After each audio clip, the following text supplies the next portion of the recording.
अस्सलामुअलैकुम चोई साहब। वालेकुम सलाम बिस्मिल्लाह करा। हाँ जी चोई साहब, पाकिस्तान ਨੂੰ ਕਦੋਂ ਆਏ ਹੋ? ਕੋਈ ਨਹੀਂ ਯਾਰ 2-3 ਦਿਨ ਹੀ ਹੋਏ ਨੇ ਵਾਪਸ ਆਇਆ ਵਾਂ। ਹੈਰੀ ਗਏ ਸੋ ਨਾ ਪਾਕਿਸਤਾਨ। ਯਾਰ ਬੱਚਿਆਂ ਦੇ ਵੀਜ਼ੇ ਲੱਗੇ ਸਨ ਤੇ ਮੈਂ ਚਲੋ ਬੱਚਿਆਂ ਨੂੰ ਜਾ ਕੇ ਲੈ ਹੀ ਆਵਾਂ।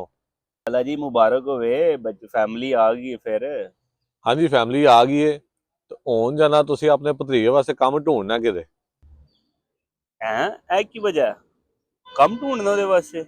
ਉਹਨੂੰ ਹਲੇ ਕੋਈ ਸਕੂਲ ਭੇਜੋ, ਕੋਈ ਜ਼ਬਾਨ ਸਿੱਖੇ, ਕੋਈ ਜ਼ਬਾਨ ਦੇ ਚਾਰ ਲਫ਼ਜ਼ ਸਿੱਖ ਲੈ।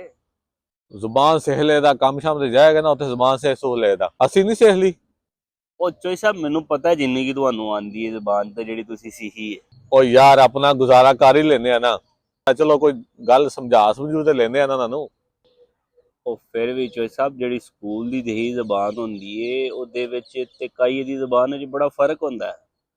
ਚਲੋ ਕੋਈ ਕੋਰਸ ਸਕੂਲ ਜਾਏਗਾ, ਕੋਈ ਕੋਰਸ ਕਰੇਗਾ ਕੋਈ, ਤੇ ਤੁਹਾਡੇ ਹਰ ਭਾਂਡੇ ਧੋਣ ਤੋਂ ਬਚ ਜਾਏਗਾ।